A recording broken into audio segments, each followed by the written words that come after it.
नमस्कार, मैं हूं दीपाली राणा। आप देख रहे हैं योर मनी, पर्सनल फाइनेंस से जुड़ा हमारा स्पेशल शो जो हम अपने व्यूअर्स के लिए हर रोज लेकर आते हैं ताकि उनकी मदद कर सके। तो सबसे पहले तो हमारे सभी व्यूअर्स को नववर्ष की ढेर सारी शुभकामनाएं, हैप्पी न्यू ईयर आप सभी को। और उम्मीद यही करते हैं कि नया साल आपके लिए खूब सारी खुशियां लेकर आए और आप अच्छी इन्वेस्टमेंट्स करके अच्छा मुनाफा कमा सके और इसमें मदद करेगा आपकी योर मनी। कैसे आप शामिल हो सकते हैं योर मनी में, नोट कीजिए तरीका इस शो में पार्टिसिपेट करने का। हमारे साथ आप जुड़ सकते हैं ईमेल के थ्रू, व्हाट्सएप के थ्रू या फिर सोशल मीडिया प्लेटफॉर्म्स के थ्रू। हमारी ईमेल आईडी है yourmoney@nw18.com। व्हाट्सएप नंबर है 7045220000। इसके अलावा फेसबुक, ट्विटर पर ये शो आप लाइव भी देख सकते हैं और अपने क्वेश्चंस भी पोस्ट कर सकते हैं #AskAwaz लिखकर। तो ये रहा इस शो में पार्टिसिपेट करने का तरीका। अब मिलवाते हैं आज के गेस्ट से। ऑप्टिमम मनी मैनेजर्स के एमडी पंकज मटपाल हमारे साथ बने हुए हैं। पंकज जी नमस्कार, नववर्ष की शुभकामनाएं आपको भी। Thank you very much Deepali ji, आपको भी और सीएनबीसी आवाज के सभी व्यूअर्स को नए वर्ष की शुभकामनाएं। शुक्रिया पंकज जी। और क्वेरीज लें उससे पहले आपसे समझ लेते हैं कि क्या कौन सी वो इम्पोर्टेंट टिप्स है जिनको फॉलो करना है इस साल सभी इन्वेस्टर्स को ताकि कोई गलती ना कर सकें और एक सही और सटीक फाइनेंशियल प्लानिंग कर सके। तो बताइए कौन सी वो 10 महत्वपूर्ण बातें हैं या 10 नियम हैं, 10 टिप्स हैं जिनको फॉलो करना है इन्वेस्टर्स को। बिल्कुल, देखिए दीपाली जी, बहुत सारे नियम हो सकते हैं पर मेरी ओर से कुछ इस नए साल में जैसा आपने कहा 10 नियम, वो मैं जरूर यहाँ पर शेयर करूंगा। देखिए, अब क्योंकि निवेशक काफी हद तक ट्रेडिशनल प्रोडक्ट से हटकर म्यूचुअल फंड की तरफ या फिर इक्विटी मार्केट की तरफ आ रहे हैं, और ऐसे में क्योंकि यहाँ पर कुछ बातों का ख्याल रखना बहुत जरूरी है। तो पहली बात तो यह है कि जब भी आप निवेश करें, हालांकि बात जरूरी नहीं है कि म्यूचुअल फंड से ही जुड़ी हुई है, लेकिन हमेशा अपने गोल सेट करें, क्योंकि जब गोल सेट नहीं होते हैं तो ये बड़ा मुश्किल हो जाता है कि कितने समय के लिए आप निवेश करेंगे, किस तरह का प्रोडक्ट आपके लिए सूटेबल रहेगा। तो हमेशा पहले गोल सेट करें और उसके हिसाब से चुनाव करें कि किस तरह का प्रोडक्ट, अगर हम म्यूचुअल फंड की भी बात करें तो इक्विटी फंड, हाइब्रिड फंड या फिर डेट फंड, कौन सा आपके लिए सूटेबल रहेगा उस गोल के हिसाब से। दूसरी बात क्या होती है, अक्सर निवेशक जो पास्ट में रिटर्न्स देखे हैं, नियर पास्ट में, उन्हीं को चेज करने की कोशिश करते हैं या फिर हमेशा देखते हैं कि किस स्कीम ने, कौन से प्रोडक्ट ने बेहतर रिटर्न्स दिए हुए हैं। लेकिन आपको सिर्फ रिटर्न चेज नहीं करने हैं, बल्कि रिस्क एडजस्टेड रिटर्न देखने हैं और आपके लिए क्या सुटेबल है, कितना आप रिस्क ले सकते हैं, उसके हिसाब से आपको सही स्कीम का, सही प्रोडक्ट का चुनाव करना है। दूसरी बात क्या है कि पोर्टफोलियो में असेट एलोकेशन और डाइवर्सिफिकेशन की बहुत इंपॉर्टेंस है। तो ऐसा नहीं है कि एक प्रोडक्ट आपको रिटर्न ज्यादा दे रहा है, लेकिन हो सकता है उसमें रिस्क भी ज्यादा हो। तो निवेशकों को इक्विटी, डेट, गोल्ड, सिल्वर इत्यादि अलग अलग प्रोडक्ट्स में अपने गोल्स के हिसाब से, जोखिम लेने की क्षमता के हिसाब से निवेश करना चाहिए। दूसरी बात क्या है, इमोशनल बायसिस। ये बहुत होता है कि अक्सर लोग इमोशंस या अपने जो भावनाएं हैं, उनके हिसाब से निवेश की रणनीति बनाते हैं या प्रोडक्ट चूज करते हैं, और इसमें बड़ा धोखा होने के चांस होते हैं। तो हमेशा इमोशंस को मत रखिए बीच में। आप अपने गोल्स के हिसाब से, जो डेटा कहता है उसके हिसाब से निवेश कीजिए। तो ऐसा नहीं है कि बाजू वाले ने क्या किया मुझे ऐसा करना है, या नियर टाइम में जिस तरह की परफॉर्मेंस देखी है आपने, उसी तरह की उम्मीद करना। क्योंकि कई बार सवाल आते हैं, स्कीम बताइए जहां कम से कम 15% 20% रिटर्न मिल सके। लेकिन ऐसा नहीं है कि पास्ट में यदि हो सकता है कि आपको 15 नहीं, 40% 50% रिटर्न भी मिले हों, बट लॉन्ग टर्म में ऐसा नहीं होता है। तो आपको हमेशा लॉन्ग टर्म के हिसाब से क्या एक्सपीरियंस है, क्या आगे क्या आउटलुक है, उसके हिसाब से रणनीति बनानी चाहिए। और एक बड़ी इंपॉर्टेंट बात है कि अक्सर निवेशक आजकल, क्योंकि डायरेक्ट प्लान, रेगुलर प्लान दोनों की बात होती है, तो मेरा ये कहना है कि देखिए, आप डायरेक्ट प्लान में इन्वेस्ट कर सकते हैं, उससे सब कुछ कर सकते हैं, लेकिन आपके इमोशन को कंट्रोल करने के लिए, आपको सही राय देने के लिए, सही जो इंफॉर्मेशन है वो शेयर करने के लिए एक फाइनेंशियल एडवाइजर आपकी हेल्प कर सकता है। तो जहां तक हो सके आप फाइनेंशियल एडवाइजर की मदद जरूर लें। और क्या है, साथ में देखिए आपका रिस्क टॉलरेंस कितनी है उसका भी ख्याल रखें। तो हमेशा रिटर्न्स के साथ साथ रिस्क एडजस्टेड रिटर्न्स, इस बात पर ध्यान देना जरूरी है। और एक बड़ी इंपॉर्टेंट चीज है दीपाली जी, हम हमेशा बात करते हैं आजकल, एसआईपी तो बड़ा कॉमन हो गया है, बहुत लोगों को मालूम है। तो जब कैलकुलेट करते हैं लॉन्ग टर्म में, तो एसआईपी करने का जो फायदा दिखाई देता है, पावर कंपाउंडिंग दिखाई देती है, उसी के साथ यदि आप स्टेप अप करें, जैसे आपकी इनकम बढ़ती है उसी तरह से आप डिसाइड कर लें कि हर साल मुझे 5%, 7%, 10% जो भी हो सके, उससे हर साल अपने निवेश के अमाउंट को, एसआईपी अमाउंट को बढ़ाना है, जिसे हम कहते हैं स्टेप अप एसआईपी। उसका फायदा बहुत ज्यादा होता है। मैं बताऊं आपको, अगर 10,000 रुपये महीना को निवेश कर रहा हूं 20 साल के लिए, 12% के सीएजीआर पर करीब करीब 92 लाख बनते हैं।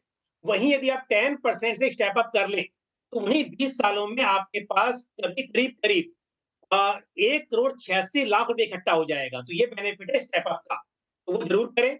दूसरी बात, मार्केट को टाइम करने की कोशिश ना करें, वो पॉसिबल नहीं है। स्टैगर्ड मैनर में इन्वेस्ट करते रहें, डिसिप्लिन रहें, पेशेंस रखें, धैर्य रखें। छोटे अवधि में कुछ गिरावट आए तो घबराएं नहीं।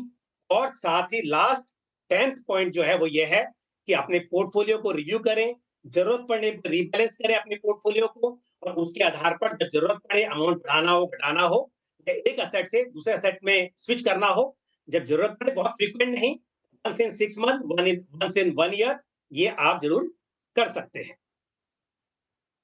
ओके, चलिए, तो बहुत ही इंपॉर्टेंट और महत्वपूर्ण 10 बातें आपको बताई गई हैं जो आपको अपनी फाइनेंशियल इन्वेस्टमेंट जर्नी में डेफिनेटली फॉलो करनी है ताकि आप एक बेहतर फाइनेंशियल प्लानिंग कर सकें।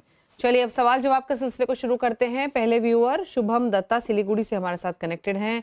शुभम जी नमस्कार, बताइए क्या सवाल है आपका। नमस्कार नमस्कार नमस्कार। नमस्ते। अच्छा, जैसे क्या है ना, मेरा state bank SBI blue chip fund में 1000 करके पर मंथ का एसआईपी चल रहा है up to 25 year. Okay, apart from मेरा HDFC mid cap opportunity and आपका हो गया निपॉन स्मॉल कैप में भी मेरा इन्वेस्टमेंट वही 1000 करके पर मंथ का चल रहा है। और अपार्ट फ्रॉम मेरा एक्सिस मल्टी कैप फंड में मैं 2000 का वन टाइम लमसम इन्वेस्टमेंट कर चुका हूँ। इसको मैं टारगेट पे रखा हूँ 15 से 20,000 का अप टू 25 ईयर्स। तो इज इट वर्थ इट? मैं इसको लॉन्ग टर्म के लिए होल्ड कर सकता हूँ? एक्सिस बैंक मल्टी कैप के बारे में क्या बता सकते हैं एक्सिस बैंक? पूछ लेते हैं आपके सभी क्वेश्चंस। 5,000 के मंथली एसआईपी, यंग इन्वेस्टर हैं, 29 इयर्स एज है और 20,000 के भी इनकी पोर्टफोलियो की वैल्यू है। 25 साल का इन्वेस्टमेंट। एक्सिस मल्टी कैप को लेकर स्पेशली एक आउटलुक लेना चाहते हैं कि लॉन्ग टर्म के हिसाब से ये फंड कैसा है। जो इनके भी रनिंग एसआईपीज हैं वो क्विकली मेंशन कर देते हैं, जहां पर ये ऑलरेडी इन्वेस्टमेंट्स कर रहे हैं। उसमें axis multi cap 2000 per month, SBI blue chip है इनके पास, इसमें भी ये 1000 पर मंथ डाल रहे हैं। 1000 per month HDFC mid cap और निपॉन इंडिया स्मॉल कैप में है। बताइए क्या सजेशंस इनके पोर्टफोलियो को लेकर। शुभम जी, आपके चारों फंड अच्छे हैं। आपके पास large cap, mid cap, small cap सब कुछ है। मल्टी कैप, देखिए मल्टी कैप फंड जो होता है वो लार्ज कैप, मिड कैप और स्मॉल कैप तीनों तरह के मार्केट कैप्स में इन्वेस्ट करता है। 25% minimum in each market segment. तो मतलब लॉन्ग टर्म के हिसाब से बात कर रहे हैं तो डेफिनेटली अच्छी कैटेगरी है और फंड भी अपने अच्छा चुना है। एक बात ध्यान रखिए, मैं अभी जो बता रहा था कि आपको क्या करना चाहिए इस नए साल में, आपके लिए भी बहुत इंपॉर्टेंट है। जब आप बात करते हैं लंबी अवधि की, शॉर्ट टर्म में इक्विटी में उतार चढ़ाव की संभावना बनी रहेगी। आपको लंबे समय तक रहना है तो बस रिव्यू जरूर कीजिए, लेकिन आप टिके रहिए, तभी आपको फायदा होगा। दूसरी बात, आपने शुरुआत की है 5,000 से, आपने कहा, मैंने कैलकुलेशन की है। देखिए 25 साल में 12% के सीएजीआर पर करीब 89 लाख रुपीस आपके इकट्ठा हो सकते हैं। लेकिन यदि आप 10% से स्टेप अप करेंगे कि 25 साल में आपके पास करीब 2 करोड़ रुपए इकट्ठा हो जाएंगे। तो आपकी राय ये है कि जहां शुरुआत की है ठीक है, स्टेप अप जरूर करें, इससे आपको बड़ा फायदा होगा। ओके, चलिए, तो ये सलाह दी गई है आपके पोर्टफोलियो को लेकर, अकॉर्डिंगली आप स्ट्रैटेजी बना सकते हैं शुभम। अब बात करते हैं अगले व्यूअर से, और अगले व्यूअर हमारे साथ हरीश अरोड़ा मौजूद हैं सवाल पूछने के लिए। हरीश जी नमस्कार, पूछिए क्या क्वेश्चन है आपका। नमस्कार मैम, मैं हरीश बात कर रहा हूँ अमृतसर से। जी बताइए क्या सवाल है आपका। इस समय मेरा एक्सिस का ईएलएसएस चल रहा है और 5,000 रुपये में काफी देर से चला रहा हूँ। और अभी इस साल मैंने डिफेंस फंड में भी लिया था और एक मेरा आईसीसी पोटेंशियल का वैल्यू डिस्कवरी फंड चल रहा है और इसमें मैंने 1 लाख रुपए वन टाइम दिया और 5,000 इसमें भी चल रही है। और एक है मोतीलाल ओसवाल का Nifty micro cap 250 index fund है। और एक मैंने निपॉन इंडिया का ग्रोथ फंड लिया हुआ है, उसमें भी मेरी एसआईपी चल रही 5,000 की। और एक एसबी का स्मॉल कैप है और एक मोतीलाल ओसवाल का मोमेंटम निफ्टी 500 मैंने 50 इंडेक्स में लिया हुआ है और इसमें मैंने 1 लाख रुपए लमसम इन्वेस्ट किया मैम। ठीक है, तो ऐसे आपने और आपकी जो मंथली एसआईपी चल रही है, एक्टिव एसआईपी, वो 35,000 पर मंथ की है? जी मैम, 35,000। ओके, तो आपके टारगेट्स क्या हैं जो आप अचीव करना चाहते हैं? यही मैम 2 करोड़ के आसपास हो जाए। ओके, 2 करोड़ की राशि इकट्ठा हो जाए, ये इनका फाइनेंशियल गोल है और फंड्स के नेम इन्होंने अभी सजेस्ट किए भी हैं। क्या सलाह रहेगी पंकज जी इनके लिए?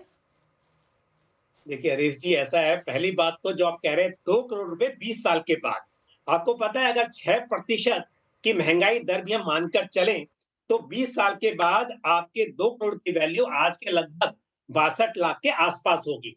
तो जब आप लॉन्ग टर्म के लिए कोई गोल सेट करते हैं तो हमेशा इन्फ्लेशन को अपने ध्यान में रखिए। बट कोई बात नहीं, आपने अच्छी शुरुआत की है, अभी काफी समय है आपके पास। यदि हम गोल की बात करें, देखिए यदि आप इन्वेस्ट कर रहे हैं 35,000 रुपीज, आपके पास यदि 12% की कंपाउंडेड ग्रोथ भी मान के चलूं तो 20 साल के बाद आपके पास करीब 3 करोड़ 32 लाख रुपए इकट्ठा हो सकते हैं।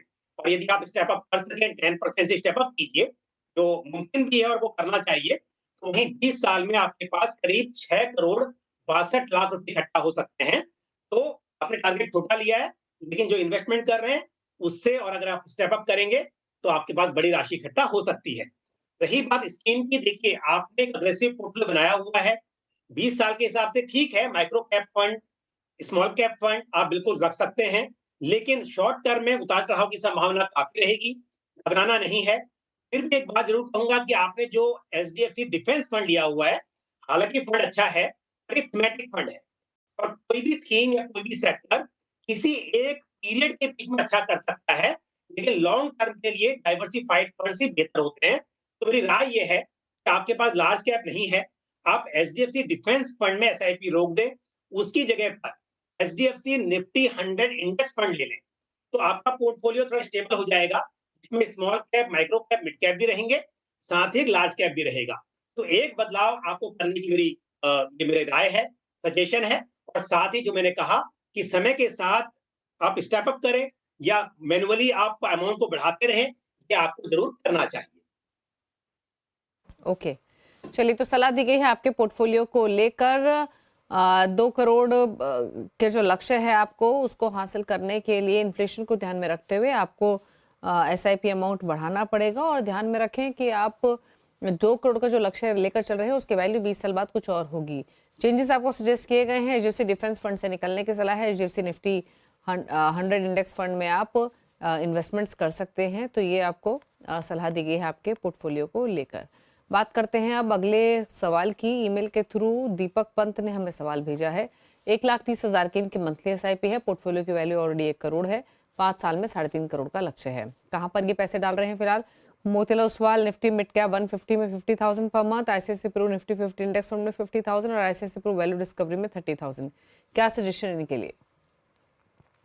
बिल्कुल, देखिए अभी अगर मैं कैलकुलेट करता हूँ 12% के सीएजीआर पर, तो करीब 2 करोड़ 82 लाख रुपए इकट्ठा हो सकते हैं 5 साल में, तो ये एसआईपी अभी कर रहे हैं उस हिसाब से।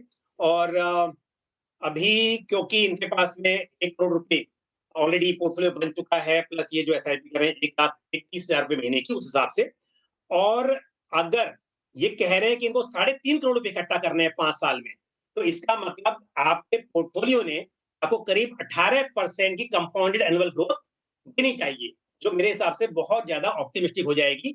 आप 12-13%, और वैसे भी क्योंकि 5 साल की बात कर रहे हैं, तो ऐसी उम्मीद लेके चलना मेरे हिसाब से सही नहीं होगा। तो आप क्या करें, आप अमाउंट बढ़ा लें। तो 1 करोड़, अभी 1,30,000 की एसआईपी कर रहे हैं, अगर आपको 5 साल में ही टारगेट पूरा करना है और 3.5 करोड़ इकट्ठा करने हैं, तो आपको एसआईपी करनी पड़ेगी 2,20,000 रुपए की। या तो वो कीजिए या फिर समय बढ़ाइए। अगर अवधि बड़ी होगी, 5 साल की बजाय आप कहें कि मुझे 8 साल 10 साल में करना है, तब ये बहुत आसान हो जाएगा। तो 2 चीजें आपको करनी होंगी, या तो 2 में से एक, तो समय बढ़ाइए, और या फिर अमाउंट जो है इन्वेस्टमेंट का उसको बढ़ाइए, तब आप अपना गोल अचीव कर पाएंगे। आपकी सभी स्कीम्स अच्छी हैं, आप उसमें बने रहिए। एक सलाह जरूर है, क्योंकि आपके पोर्टफोलियो में अगेन टाइम कम है, उस हिसाब से एक फ्लेक्सी कैप फंड आपको कहूंगा कि ऐड कर सकते हैं। Bajaj Finserv flexi cap fund आप अपने पोर्टफोलियो में ऐड करें, अगर आप अमाउंट बढ़ा रहे हैं तो। एग्जिस्टिंग एसआईपी के साथ ही ये चलें तो भी क्या ये ऐड कर सकते हैं इस फंड को और बाकी किसी फंड में एक्सपोजर थोड़ा सा कम कर लें, क्या ये पॉसिबल है, या फिर सिर्फ एलोकेशन बढ़ाएं तो ही फ्लेक्सी कैप फंड को ऐड करें? देखिए अब क्योंकि अगर अमाउंट नहीं बढ़ा रहे हैं तो उनके पास लार्ज कैप भी है, मिड कैप है और एक वैल्यू स्टाइल फंड है, तो इनमें बने रह सकते हैं। लेकिन अगर अमाउंट बढ़ाना है तो इनको एग्जिस्टिंग फंड भी बनाना चाहिए, जैसे निफ्टी 50 इंडेक्स फंड और साथ में ICC prudential value discovery fund है, उनमें भी बढ़ाए और साथ में एक नया फंड मैंने बताया Bajaj Finserv flexi cap fund, उसमें नई एसआईपी ऐड करें। लेकिन 5 साल का समय है, स्मॉल कैप, माइक्रो कैप इस तरह के फंड्स आप ना ऐड करें, वो मेरे हिसाब से बेहतर रहेगा। ओके, चलिए, तो ये सलाह दी गई है आपके पोर्टफोलियो को लेकर। एसआईपी अमाउंट बढ़ाएं तो एक फ्लेक्सी कैप फंड को आप जरूर ऐड करें। बजाज फिनसर्व फ्लेक्सी कैप वो फंड हो सकता है। रही बात आपके गोल की, तो 5 इयर्स में 12% के रिटर्न के हिसाब से 2.82 करोड़ का कॉर्पस आप इकट्ठा कर लेंगे। अगर आपको अपना 3.5 करोड़ का लक्ष्य हासिल करना है तो 2.25 लाख की एसआईपी लगेगी, या फिर हर साल आप थोड़ा एसआईपी अमाउंट बढ़ाइए, और अगर आप ये अमाउंट बढ़ाते हैं तो आप फ्लेक्सी कैप फंड में डाल सकते हैं। तो एक क्लियर सजेशन आपके लिए आपकी इन्वेस्टमेंट पर। रुकना इसी के साथ एक ब्रेक के लिए, लौटेंगे तो कुछ और क्वेरीज करेंगे शामिल। अब देखते रहिए योर मनी।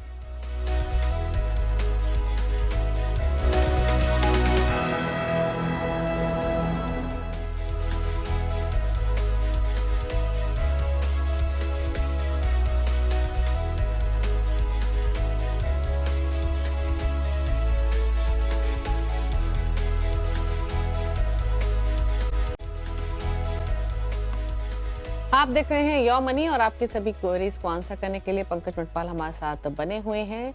और बात करते हैं अब कुछ और व्यूअर्स से, और अगले व्यूअर आकाश हमारे साथ कनेक्टेड हैं गुजरात से। आकाश जी नमस्कार, बताइए क्या सवाल है आपका? चलिए, इनकी फोन लाइन डिस्कनेक्ट हो गई है, इनका सवाल ले लेते हैं और बात करते हैं अब इनके क्वेश्चन की। तो इन्होंने 50,000 की मंथली एसआईपी की हुई है, 10 to 15 ईयर्स का इनका होराइजन है। जानना चाहते हैं कि जो इन्वेस्टमेंट्स ये कर रहे हैं वो सही है या फिर नहीं, फंड सिलेक्शन कैसा है। फंड्स के नेम में बताती हूँ, Tata small cap 13,000 per month, 10,000 per month Nippon India small cap, 6,500 per month Tata digital India, 7,000 per month quant small cap, 4,500 per month PGIM India mid cap, 3,500 Canara Robeco blue chip, 3,000 per month है axis small cap में, और SBI India energy opportunities में 2,500 per month डाल रहे हैं। तो लगभग इनके पास ये 8 म्यूचुअल फंड्स है 50,000 के एसआईपी के लिए, 10 to 15 ईयर्स का होराइजन है। कितना कॉर्पस इकट्ठा कर लेंगे ये भी ये जानना चाहते हैं। बताइए क्या सजेशन इनके पोर्टफोलियो पर?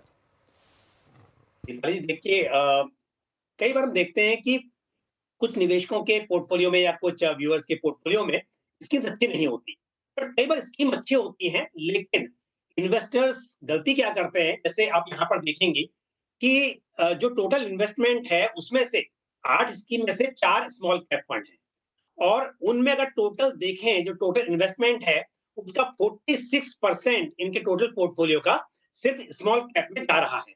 हम जो शुरुआत में बात कर रहे थे रिसेंसी बायस की, हमने देखा कि स्मॉल कैप रिटर्न अच्छे दिखाई दिए, तो इस तरह के कई निवेशकों ने बहुत ज्यादा एक्सपोजर ले लिया है स्मॉल कैप में, जो सही नहीं है। देखिए समय समय पर कभी स्मॉल कैप अच्छा करेगा, कभी मिड कैप करेगा, कभी लार्ज कैप करेगा, तो आपको डाइवर्सिफाइड रखना चाहिए आपका पोर्टफोलियो। इस तरह से अगर एक ही तरह के मार्केट कैप में और स्पेशली स्मॉल कैप में ऐसे आप एक्सपोजर लेंगे तो जोखिम बहुत ज्यादा बढ़ जाएगा। तो मेरी जो सलाह है आकाश जी को, पहली बात तो यह है कि आप यहाँ पर 1 या 2 फंड रखें स्मॉल कैप में, 4 फंड तो बिल्कुल ना रखें। दूसरी बात, जो टोटल आपका एलोकेशन है वो मैक्सिमम 20-25% होना चाहिए। हम 20 बोलते हैं, पर अगर आप फिर भी अग्रेसिव इन्वेस्टर हैं तो आप यहाँ पर 25% कर लें, पर उससे ज्यादा स्मॉल कैप में आप इन्वेस्टमेंट ना रखें। पहली सलाह तो यही है कि आपको एक्सपोजर कम करना है स्मॉल कैप में, और 4 में से 1 या 2 स्कीम ही आपको रखनी है। स्कीम चारों ठीक है, पर आप उसमें से 2 ही सिलेक्ट करें।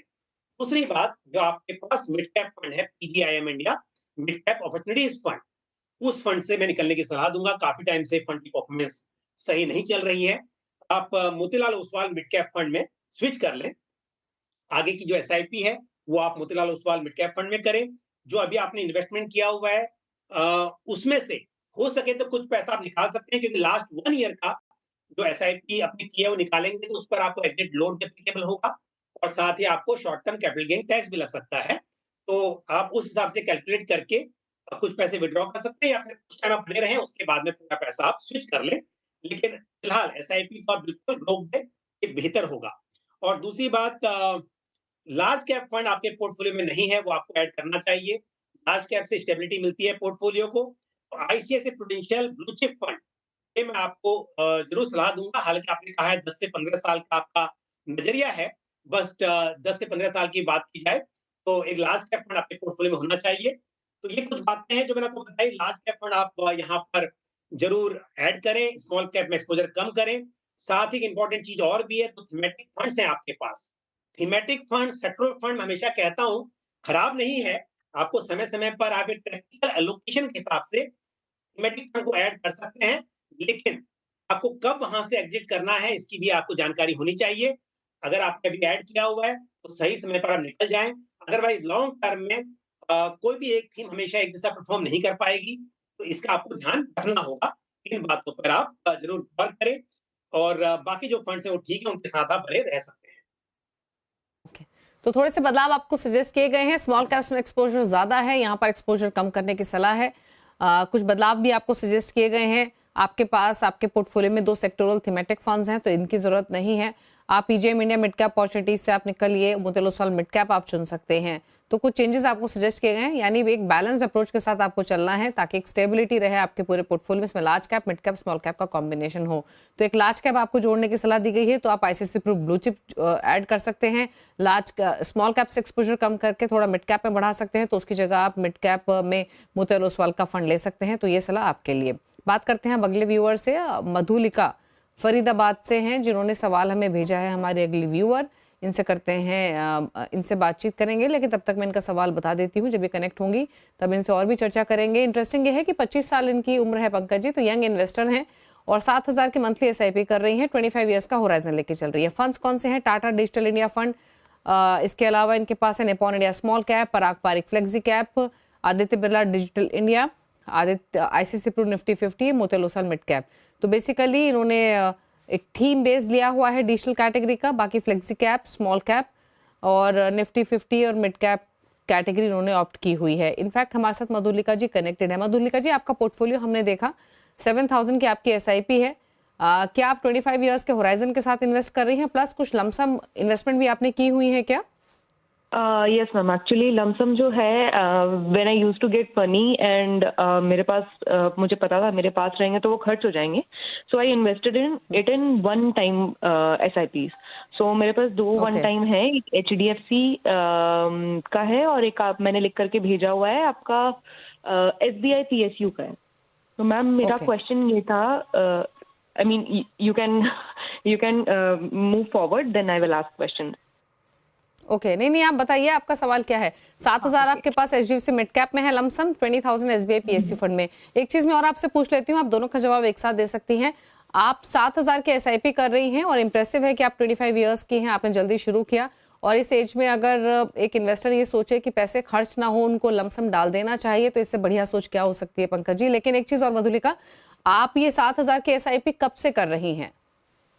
मैम मैंने ये जो 7,000 की जो रेगुलर एसआईपीज है वो मैं पिछले 1 साल से कर रही हूँ। आई मीन तो कितना इकट्ठा हुआ अभी पोर्टफोलियो वैल्यू?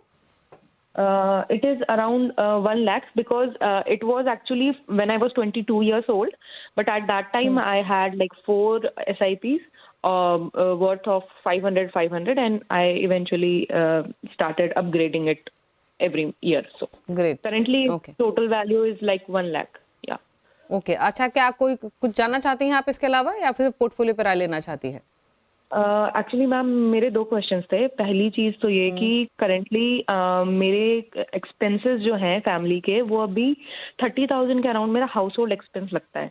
तो मुझे ये जानना था कि मैं अभी कितने अपने इन्वेस्टमेंट या मेरी एसआईपीज में मैं कितना अभी इन्वेस्ट करूं कि आज से मैं अगर 25 साल का लेके चलूं, 25 साल जब मैं रिटायर होंगी तो मेरे एसआईपीज की वजह से मुझे मेरे घर खर्च यानी कि इन्फ्लेशन वैल्यू अगर मैं काउंट करूं उतने साल तक के बाद, तो मेरे को अपनी यही लाइफस्टाइल मेंटेन करने के लिए अभी मुझे कितना इन्वेस्ट करना चाहिए?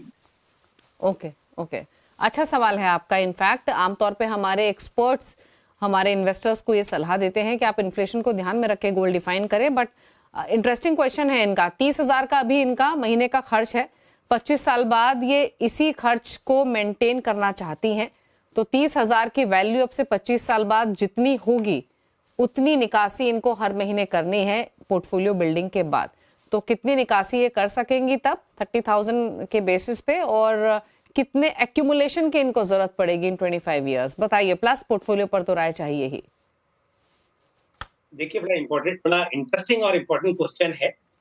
मधुलिका जी, पहली बात तो बधाई आपको कि आपने 22 साल की उम्र में निवेश की शुरुआत कर दी और समय के साथ आप बढ़ा भी रही है। लेकिन जैसा आपने कहा, आपने 500 से शुरुआत की थी, भाई 1000 रुपए आप कर रही हैं, बट आपने क्या किया है कि 7000 के लिए 7 फंड चुन लिए हैं। इतने ज्यादा फंड्स की जरूरत नहीं होती है। आप एक लार्ज कैप, एक मिड कैप, एक स्मॉल कैप फंड रखें, 3 फंड भी काफी है, या साथ में फ्लेक्सी कैप फंड रख लिया, सब मिलाकर 5-6 फंड्स हों अलग अलग, तब भी काफी हैं।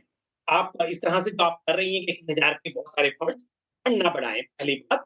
दूसरी बात, आपने डिजिटल इंडिया यानी टेक्नोलॉजी फंड जो है 2 लिए हुए हैं, वो भी मेरे हिसाब से सही नहीं है।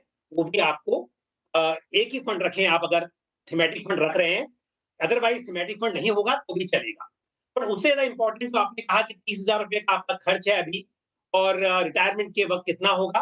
देखिए, यदि 6% का इन्फ्लेशन मान के चलें तो करीब 4 गुना हो जाएगा आपका खर्च। अगर अभी 30,000 रुपए है, उस वक्त 1,20,000 रुपए होगा, पर उससे भी काम नहीं चलेगा, क्योंकि अगर 30 साल के बाद 1,20,000 होगा, तो उसके 10 साल के बाद जब आप 60 की होंगी, 70 की होंगी, 80 की होंगी, 90 की होंगी, आपकी एज बढ़ती जाएगी, तो ये जो इन्फ्लेशन की वजह से वैल्यू है, वो और भी कम होती जाएगी। तो आपको उसका भी ख्याल रखना है। सिर्फ ये नहीं सोचना है कि आज अगर 30 है तो 60 में कितना लगेगा, बल्कि आगे कितना बढ़ता रहेगा। और दूसरी बात क्या है, समय के हिसाब से आपके एक्सपेंसेस और भी बढ़ेंगे। एक होता है लाइफस्टाइल एक्सपेंस, दूसरा होता है इन्फ्लेशन रिलेटेड एक्सपेंस। तो ये अगर मैं कैलकुलेट करूं तो हो सकता है कि जिस आपसे आप आज बात कर रहे हैं 25 साल में, आपको उस वक्त करीब 15-20 करोड़ की जरूरत पड़ेगी। और वो मैं अगर कैलकुलेट करके बताऊं आज कितना करना चाहिए, वो बड़ा अमाउंट आएगा। तो आप क्या कीजिए, आप उल्टी कैलकुलेशन कीजिए, आप अभी कितना बचा सकती हैं। तो अपने पैसे में से जो खर्च है उसको निकालने के बाद जो महीने की इनकम है, मैक्सिमम जितना बचा सकते हैं उतने की आप एसआईपी कर लीजिए। और साथ में स्टेप अप मेथड, हर साल मिनिमम 10% से आप एसआईपी अमाउंट को बढ़ाती रहेंगी। और जब जब आपके प्रमोशन होंगे, आपकी सैलरी ज्यादा बढ़ेगी, इनकम ज्यादा बढ़ेगी, तब आप और भी ज्यादा अपने इन्वेस्टमेंट को बढ़ाएंगी। इस तरह से करेंगी तो आप बिल्कुल आसानी से अपने गोल को अचीव कर सकती हैं। मैं सिंपल एक छोटा कैलकुलेशन बताता हूं। अभी जो आप एसआईपी कर रही हैं 7,000 रुपए की, और 27,000 रुपीज का लमसम आपने किया हुआ है, 1 लाख रुपए आपके पास और भी है। 25 साल में आप सिर्फ 12% के हिसाब से कैलकुलेट करूं तो 1,24,00,000 रुपए इकट्ठा कर सकती है। और 10% से स्टेप अप करेंगी तो वही आप 25 साल में 2,80,00,000 रुपए इकट्ठा कर पाएंगी। बट आपको जरूरत पड़ेगी इससे भी बड़े पैसे की। जैसा मैंने कहा, कभी आप सिर्फ 7,000 नहीं, जितना और बचा सकती हैं उतना कीजिए, और स्टेप अप तो आपको करना ही है। आदित्य बिरला सन लाइफ डिजिटल इंडिया फंड जो है उसमें एसआईपी कैंसिल कर दें। ऑलरेडी आपके पास टाटा डिजिटल इंडिया फंड है, और उसकी जगह आप पराग पारिक फ्लेक्सी कैप फंड जो है उसमें एसआईपी अमाउंट को डबल कर दें। 1,000 रुपए है, जो 1,000 बच रहा है आपका आदित्य बिरला सन लाइफ डिजिटल इंडिया का, उसे इसमें आप ऐड कर दें। तो ये आपके लिए राय है। कुछ चेंजेस मैंने आपको बताए हैं, वो आपको करने चाहिए। साथ ही बाकी थीमेटिक फंड्स में एक बात ध्यान रखिए, रिस्क ज्यादा होता है, तो ज्यादा करके डाइवर्सिफाइड फंड्स में रहिए, वो बेहतर होगा। ओके, चलिए, तो ये सलाह आपको दी गई है मधुलिका। इन सब चेंजेस को आप इम्प्लाई कीजिए और स्टेप अप के थ्रू अपनी एसआईपीज को बढ़ाती रहिए। Thank you Pankaj ji, show में आने के लिए। सवाल इतने ही लेंगे। थैंक यू सो मच सभी क्वेरीज को आंसर करने के लिए। एक बार फिर से आपको हैप्पी न्यू ईयर सीएनबीसी आवाज की तरफ से। रुक रहे इसी के साथ एक ब्रेक के लिए। ब्रेक के बाद भी खबरें जारी हैं। नमस्कार।